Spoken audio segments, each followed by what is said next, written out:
I swear I will not kill anyone.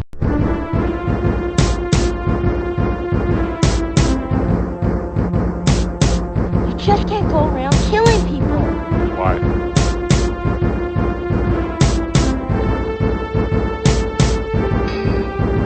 Come with me if you want to live.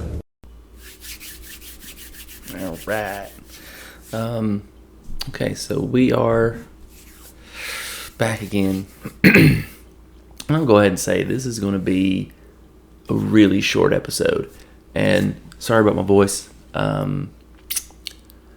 It's springtime, and where I live in springtime, allergies hit hard, and it was bad. It's bad here. So my voice is like really gravelly. Sounds kind of sexy, but I like it.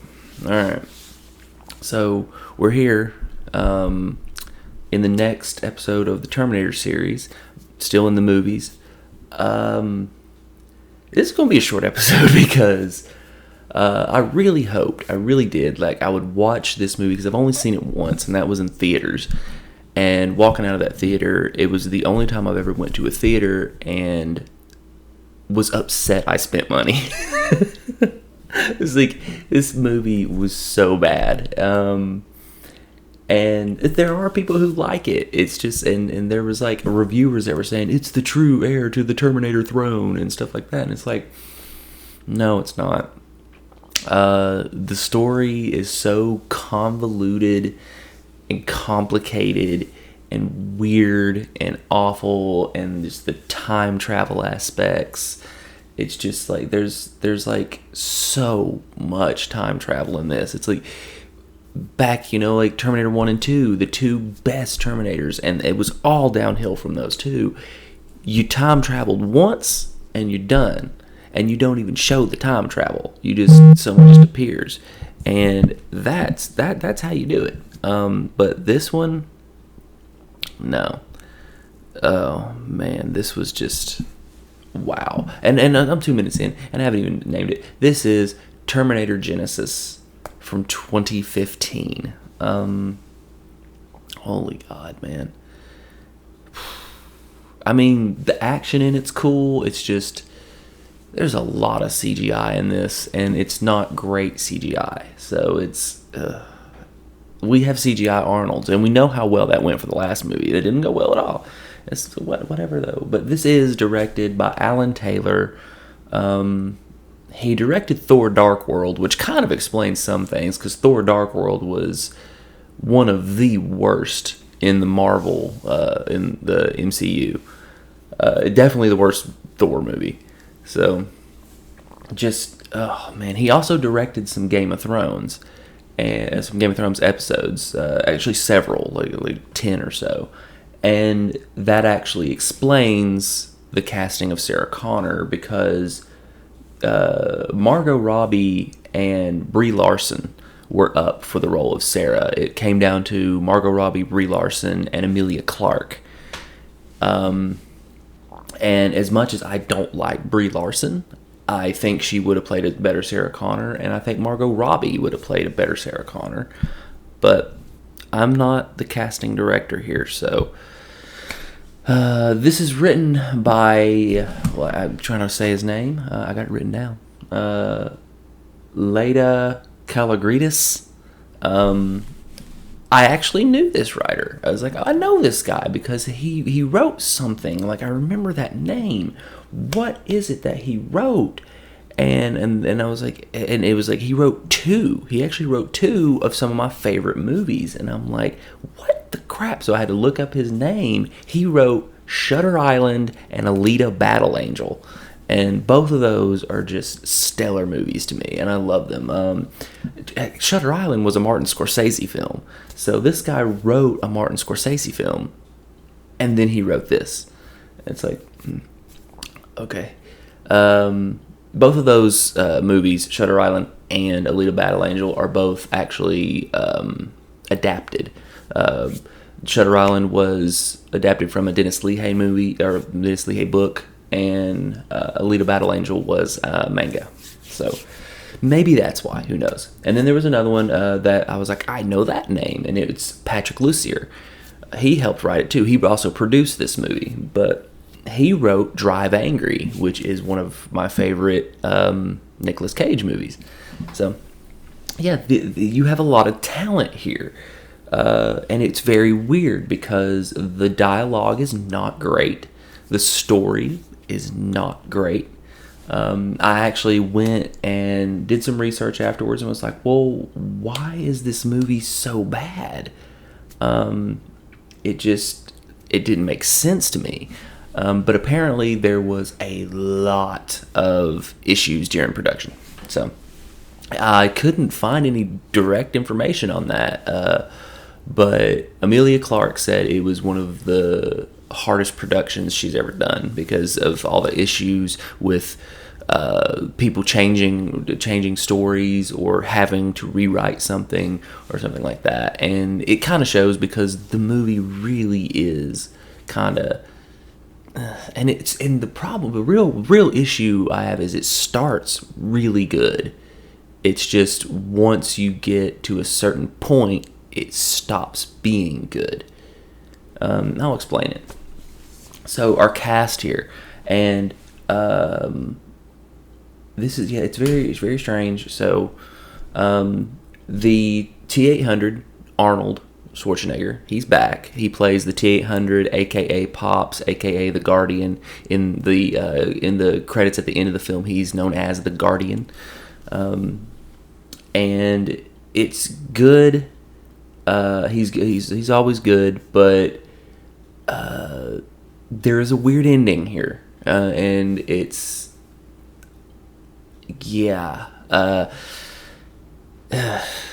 I'll get to it. I'll get to it. In fact, what I'm thinking of, I'm gonna write it down real quick so I remember to talk about it because it just hit me in my head that like I really need to mention that because it was odd.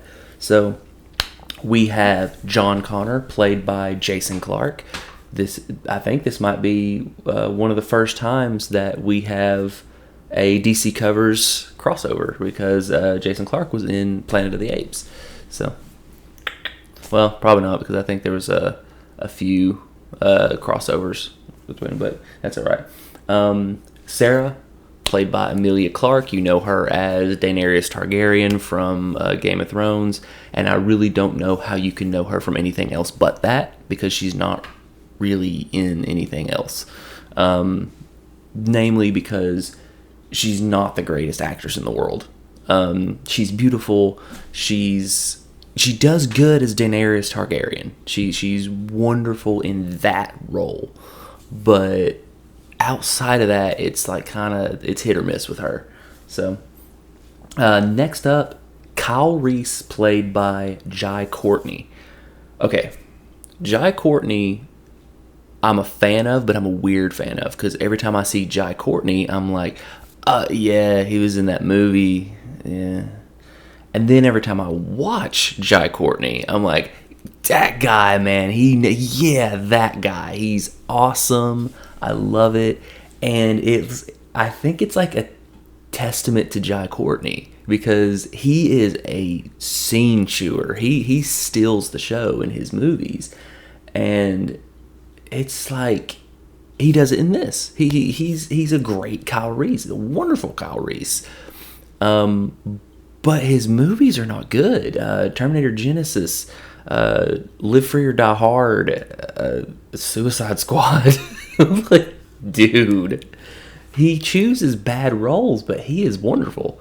So I like Jai Courtney, but and then one of my absolute favorite actors of all time playing O'Brien, J.K. Simmons, and he's just as good in this. And apparently he ad-libbed 90% of his lines, which I completely believe because he ad-libbed a lot of his lines in Whiplash, which if you haven't seen Whiplash, go see it. He plays a he plays a jazz musician instructor, and it's, oh my God, the lines in that movie are wonderful.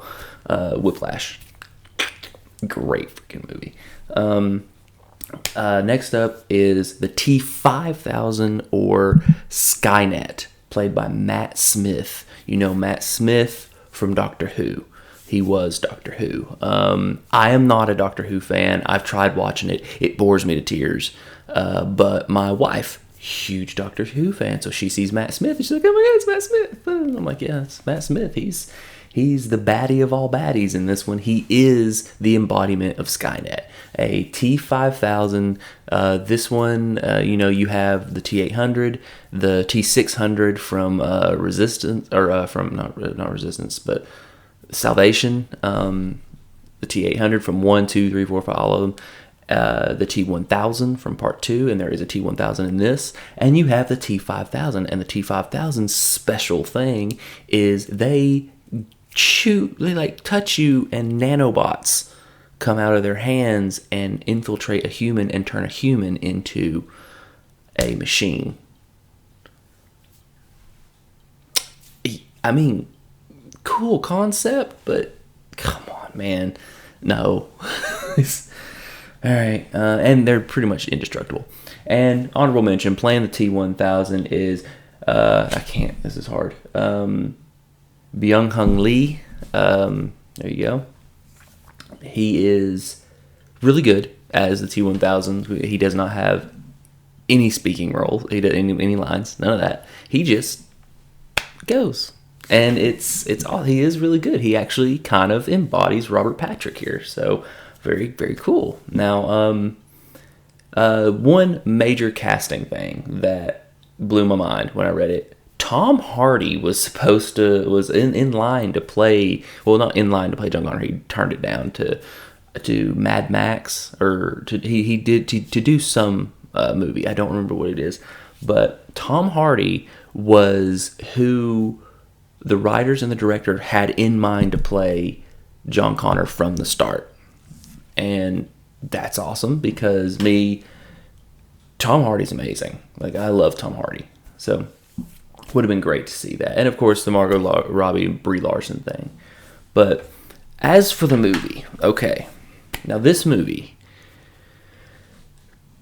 has a great concept for the first 45 minutes. The movie kind of starts with a recap of our story. You always have to do that. And it's Jai Courtney telling it, and he's Kyle Reese. I was born after Judgment Day. Judgment Day happened, the war against machines, blah, blah, blah. You know, that stuff. And it shows him being rescued by John Connor as a child. And it shows him becoming John Connor's right-hand man. And it shows like him having the Sarah Connor picture, all that stuff. And somehow John Connor knows everything that's going to happen. He's like, oh, well, we got to go to this building because this is where it all ends. And Jai Courtney's like, yeah, but let me go with this team because they're going to blow up Skynet, and that's what I really want to do. And he's like, no, this is more important. You have to come with me. And of course, it's the time placement. And he's going, and they're like, oh, this is the biggest weapon they're going to use. They find it. Cool. And he sort of manipulates Kyle into going because he's like, okay. So he kind of finally stops in the Resistance. He's like, okay, what this is a time machine. They just sent a Terminator back to kill me, to kill my mother before I was conceived. So, we have to, go save it. And everyone's like, I volunteer. And Kyle's finally like, I'll volunteer. And he's like, why should I send you out of all people? And he's like, why? Because, I'm in love with your mom, dude. I'm in love with a woman I never met. It's like, okay, cool. It's a Twitter relationship. Sweet. But, but it's like, he sends him back. Cool. Once again, it's still cool. It's like, all right. But right before he gets sent back, John Connor's attacked. And it's kind of like okay, what just happened? But you don't know that part. Like, you don't know if that actually happened. And then the movie starts doing something really cool. It starts recreating Terminator 1. Like, if you remember the beginning of Terminator 1, where the black guy's in the truck with a big cigar in his mouth, and he's like, sees the lightning. What the hell? That they recreate the entire scene almost shot for shot. And they have CGI Arnold stand up looking like young Arnold Schwarzenegger from Terminator 1, and it looks good in some parts, bad in others. But he's like, they have him walk and look at the city, and it's like, okay, cool. And then they have the whole Kyle Reese thing happen where he falls and he steals the bum's pants. Cool again. We have the Terminator take the clothes from the punks, not played by Bill Paxton. It's played by 3 completely new people, but they're still the punks. And we're having these shots back and forth of all the Terminator, and you're like, okay, this is really cool. And you have, I can't rightly remember what happens first, but there's a point when the Terminator meets with the punks, and he says, your clothes, give them to me now, just like he did in the first one. And you hear, you are not going to need any clothes. And he like turns around, and it's Arnold Schwarzenegger, and it's Terminator versus Terminator. It's old versus new, big time battle, 2 hosses, 2 beefy boys slapping beef, and it's a big fight. But someone takes the new Terminator out with a new weapon that shuts him down. Okay, so and then Terminator looks up into the sniper's sights and gives a thumbs up. Okay. And then we go to Kyle's new thing, which is like they're doing alternate timelines, and I'm like, okay, I can dig that. And Kyle he runs through the mall getting dressed like he does in the first one, but there is another cop chasing him. The cop that he finds, what's the date? What's the year? The cop that gets him is not a black cop. He's an Asian this time. You're like, okay. And he's like, what's the date? And he's like, April 15th, 1984, the day you arrive. And Kyle's like, wait, what? And he like starts shooting him, and and it's a T-1000. And he's like, oh crap. So he's getting chased by a T-1000. It's an all new timeline. Great. So far, it's like, okay, this is cool. They're going to alternate the timeline. All right. And then Kyle gets saved by Sarah Connor, and he's very confused. He's like, well, I'm here to save you. And she's like, yeah, I don't need saving. And you learn that the whole thing was they sent a Terminator back to when Sarah Connor was 9 and tried to kill her then, or 8 and tried to kill her then. But another Terminator was sent back, the older Terminator, Pops, and saved her and raised her. It's like, okay. Then that's where the movie is kind of just starts kind of going off the rails, because then they go to 2017 to stop Skynet, and it's like, all right, yeah. Once they go to 2017, that's when the movie loses complete interest for me, and I'm just like, this is not a good movie. Like, what happened? It was a great concept, and then it failed. So I just explained to you, and the reason why I did that in detail was so you know what the good part is. And there is a cool part right before they go to 2017. They have to take out the T-1000, who actually reactivates the T-800, the one they killed, but he actually reactivates it somehow. Cool. And they end up destroying him, and they end up destroying the T-1000 in a very cool way. I got a chef's kiss for it because it was really neat. They set up a trap where there is acid in the ceiling, and the T-1000 walks into it. She shoots the acid, and it pours down on him, acid rain, and melts him. And it's a very cool scene. He does survive it at first and almost gets her, but the good T-800 Pops grabs him by the throat and holds him under the acid, and he melts. Very cool. I actually gave a chef's kiss to that. So, but when they go to 2017, they get arrested. Okay. And the person who saves them is old John Connor, the Jason Clarke, John Connor. And you're like, okay, so he sent himself to 2017 to save them. All right, okay. And then Pops shows up and blows him away, kills John Connor. But then John Connor gets back up, and our antagonist for this movie, I'm sorry, this is a spoiler, I will not be spoiling Dark Fate like this because it's a much newer movie. But this is 2015. This was 7 years ago. If you haven't seen it, okay, that's on you. So, your antagonist for this movie is John Connor. Okay, I did not hear a single person complain about this when this movie came out, but they complained about the opening scene in Dark Fate. Oh, okay. Yeah. Anyway. Yeah. So, John Connor's your antagonist. And I'm not down for that. Like, this was really dumb. And he is a T-5000. He is one of the nanobot Terminators. Okay. Yeah, and it's just clunky dialogue. The action's good, but the story is just so convoluted. There is a chef's kiss scene in the first fight right after you find out John is a Terminator. You get a fight between John and the T-800, which is really good, and they're just fighting throughout all the hospital, blowing each other away, pushing each other through walls, and they enter an MRI. And they're both metal, so the MRI sucks them in, and it's a very cool scene. I like that one.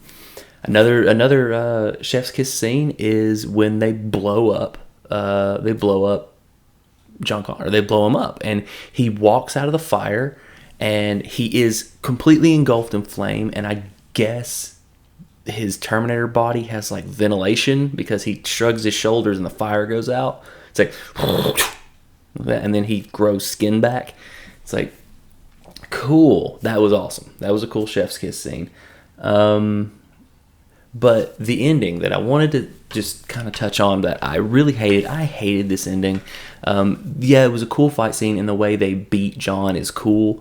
And but it's like it's supposed to be a really sad ending because Terminator's going to sacrifice himself to, as he does that a lot. He's going to sacrifice himself to save Sarah, and he is in the time placement machine that doesn't work, and it's going to blow up. So he's like holding John there, and he's like, I've got to hold him here, and it's going to kill us both. Cool. Okay. But then he looks at Kyle, and he says, Kyle Reese, take care of my Sarah. He says, my Sarah. And it's a very sentimental thing.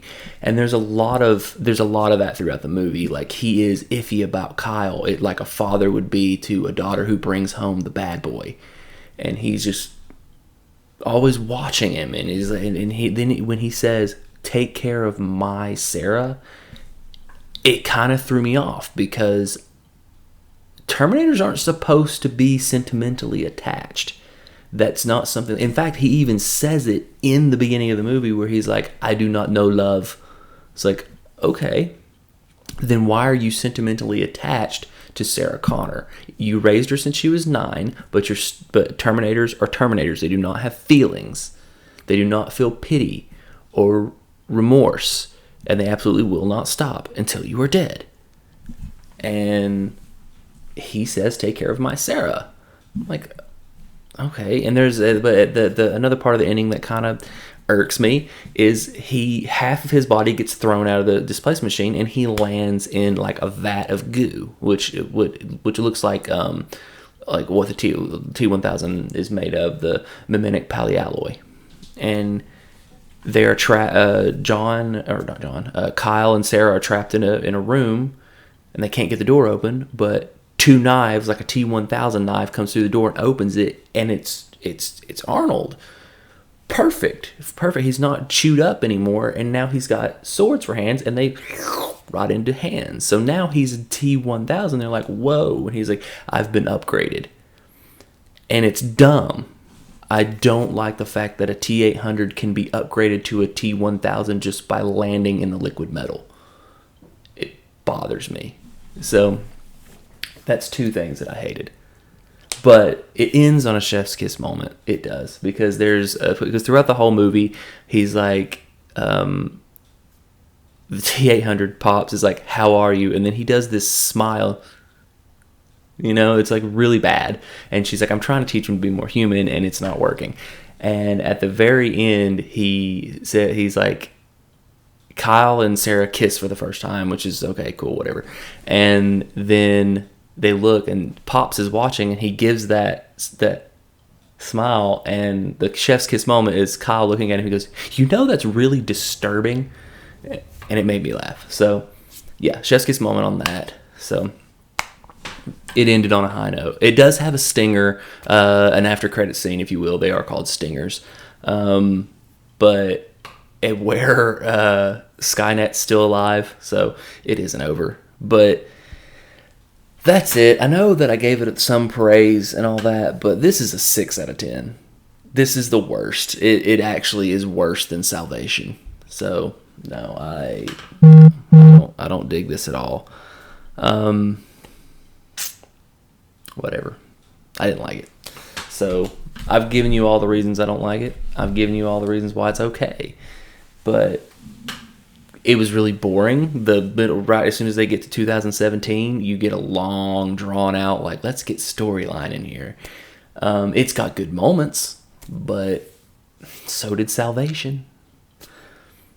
But that's the end of that one. The next one is one that I'm going to have some people that are not going to agree with me on, because I saw Dark Fate. Dark Fate was actually one of the very last movies I saw in theaters before all of this happened, our pandemic. And personally, just me, I loved Dark Fate. Did I like it as much as 1 and 2? No, not at all, not even close. But I liked it. My wife loved Dark Fate. She was like, "Man, this is such a good movie." I'm like, "Yeah, it really is." And then I'm like going and looking at the complaints to the movie. And the main complaints of that movie are the opening scene, which I will not spoil because it is a relatively new movie. The opening scene is shocking. It's something that you don't expect. And for that reason, I like it, because it's like, whoa, that happens, and it changes the game. Like, it's like no one's safe. And it's like, okay, cool.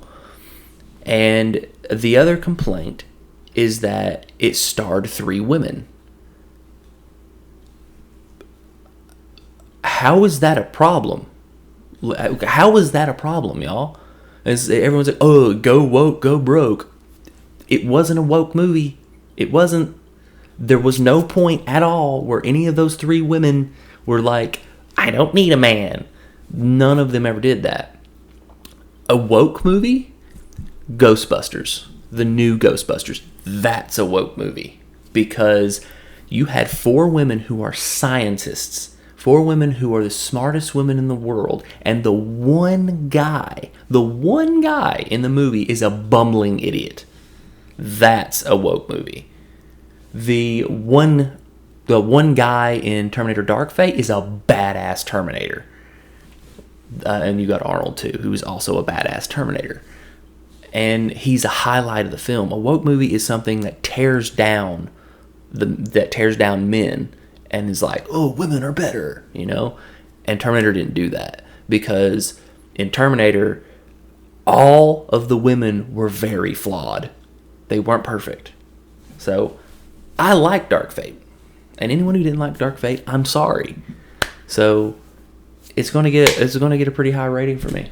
But that's next time. So alright. Thank you for watching, all 10 of you for watching, because this does not get a lot of views at all. There are parts of me that are debating ending it after Terminator because I don't get any views. I'm like, this is editing these shows takes a lot of time.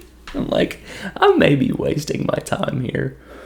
I might do one more DC cover series, but oh my god, it's almost not worth it. Not to mention, I've got another show now, and I'm very proud of it. We've only done 1 episode. The Little Channel of Horrors with me and Charcy Luggs. And that one is a lot of fun. So maybe not do this anymore and put more time into that. Is that going to happen? I don't know. It depends on how well the rest of these Terminators do. It's just like my views have been steadily declining. So, I mean, I started off with like X amount and I'm like, oh, that's really good. And then like as the Terminators have gone, it's like, oh yeah, this is really good. Oh.